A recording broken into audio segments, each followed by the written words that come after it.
It was a bright Saturday morning in the village of Ogo. The sun was smiling, birds were singing, and joy filled the air. That day, Amanda and Charles were getting married. Everyone came, family, friends, and even neighbors. The church was decorated with white cloth and fresh flowers. Amanda wore a beautiful white gown, and Charles stood tall in his navy blue suit. They looked perfect together. After the wedding, the reception was full of dancing, laughter, and gifts. People shouted, "Blessings, long life, many children, happiness forever." But nobody knew what was about to happen.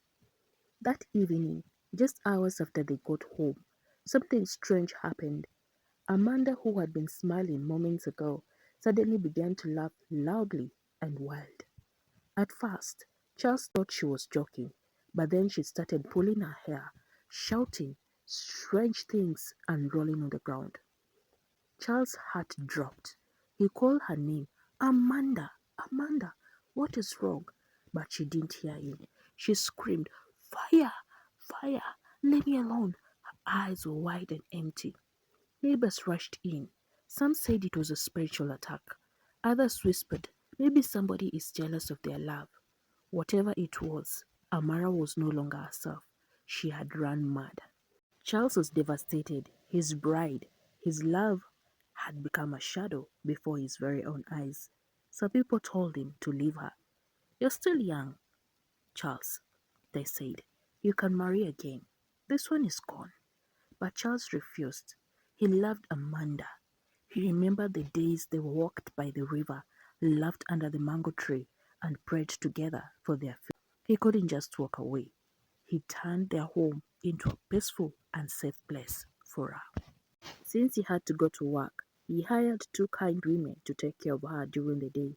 He made sure she was fed, cleaned, and never alone. At night, he sat beside her, speaking gently, even when she stared at him with no sign of not knowing who he was. Days turned to weeks, weeks turned to months. People started to pity him. 1 year passed, then two, then three, but Charles stayed. Then one day, an old pastor came to visit the village.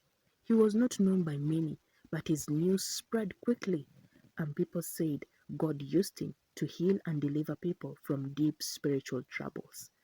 Charles heard about him and decided to visit. The pastor looked at him and said, "Young man, God has seen your tears. Your love has been tested, but your faith will bring you a reward."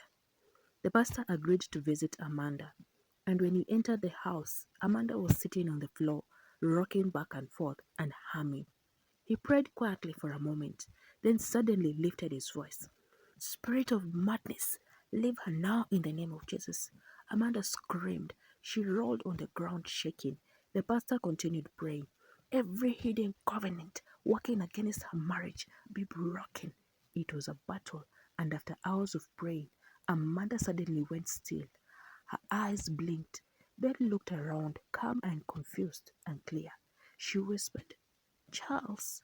Charles ran to her side. "Amanda, is it really you?" She looked at his face, touched his cheek gently, and cried, "What happened to me?" Charles hugged her tightly. He didn't need to explain everything. All he said was, "You came back to me."